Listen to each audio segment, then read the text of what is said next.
Here in front of you is a flow network. A flow network is a directed weighted graph with a source and a sink. In this example, I'm going to model it as a water system. So you pump water through the source, through the network, and to the sink.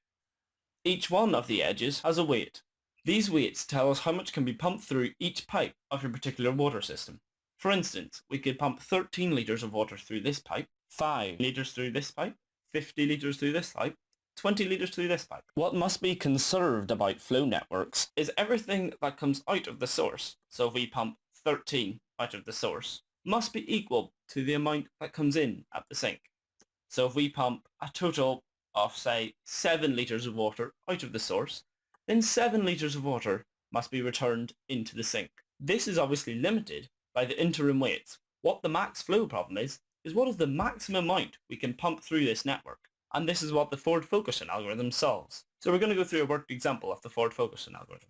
As you can see from the algorithm in front, what the Ford-Fulkerson algorithm does is, while a path exists from the source to the sink, say we go from the source to V1, V1 to V2, V2 to V3, and V3 to V4, and V4 to the sink.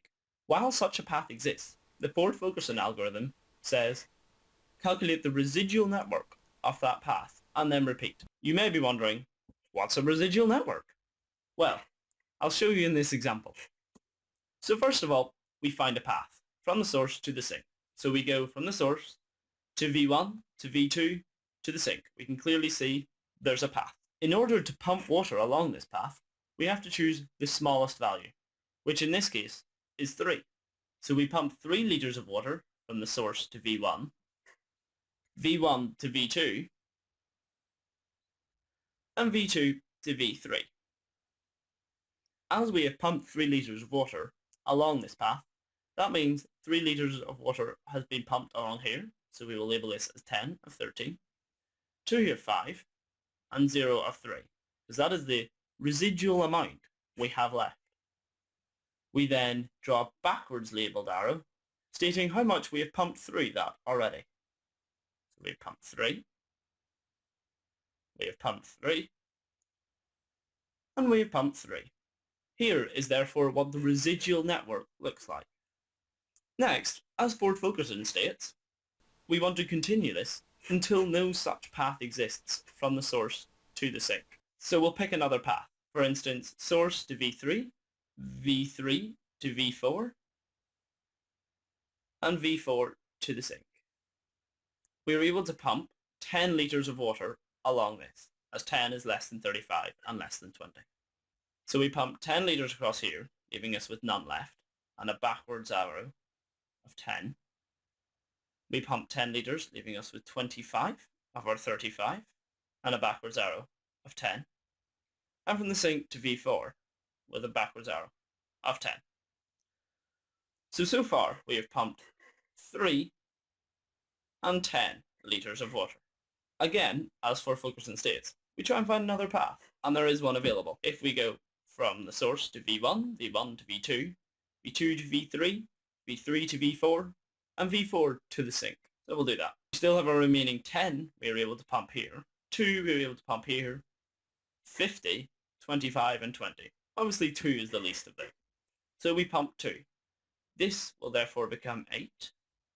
This will become 5, as we are pumping 2 extra backwards. This will become 0. Again, 5. This here will become 48 of 50, with a big backwards arrow of 2. This will become 23, and this will become 12. This will become, again, because we're pumping 2 litres of water around our system, and this as well will become 12. So we've pumped another 2 litres of water around our system. If we go back to the algorithm, it says, while no such path exists. So we look at our graph again. We can tell that there are no paths exist, as if we go from the source, we cannot go this way, as there is 0 room left to pump water. We go this way, we're able to pump 8. But unfortunately here, from V1 to V2, again there is 0. So there is no path left from the source to the sink. Therefore, the maximum flow of our network is 15. and this satisfies our condition at the very start that whatever leaves the source must enter in at the sink. If you're wondering what the increase max flow counter of the algorithm does, this is simply a variable that holds the total sum of all the max flows of all the paths throughout the whole graph, i.e. this part of the worked example. I've included this section in the video as I simplified the working example to make it easier to understand, but you'll hear a lot of these terms thrown around online. For instance, augmenting paths. What is an augmenting path?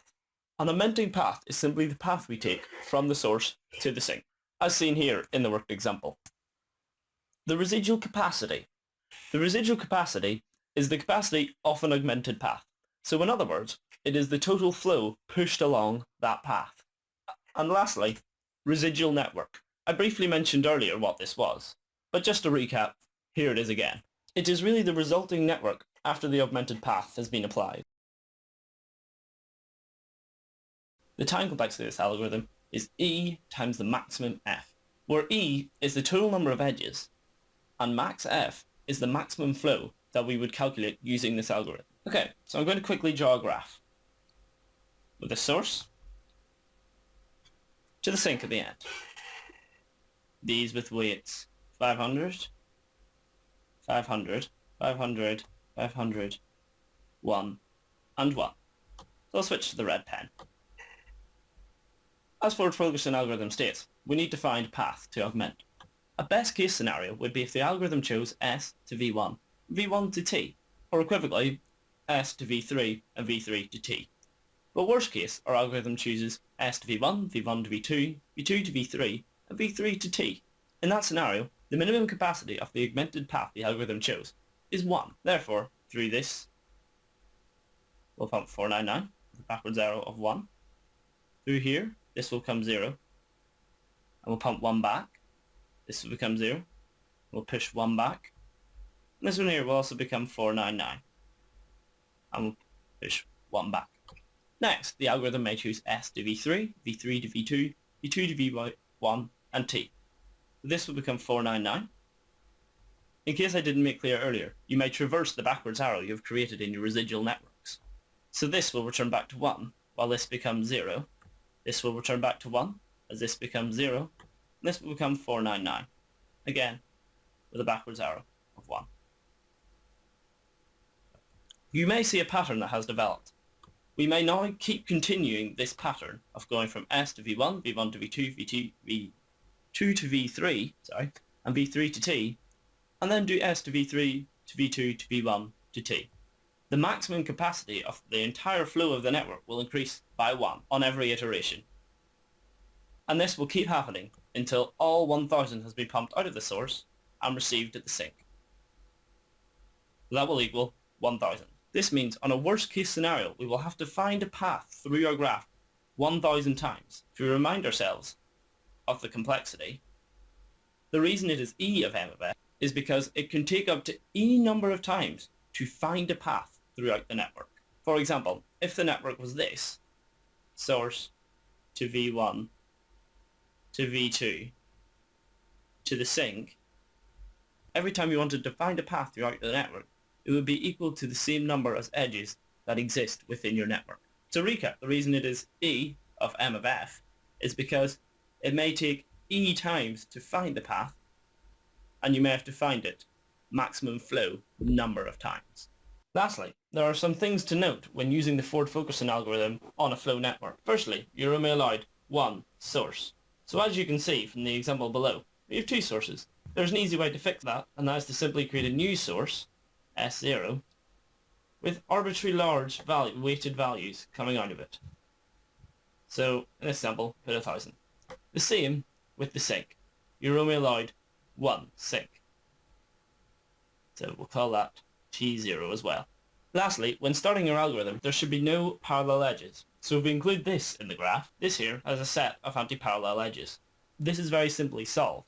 All we do is add a new vertice and link from V1 to V3, V3 to V2, and V2 to V1. Thank you, and I hope that improves your understanding for the Ford-Fulkerson algorithm for calculating the max flow of a flow network.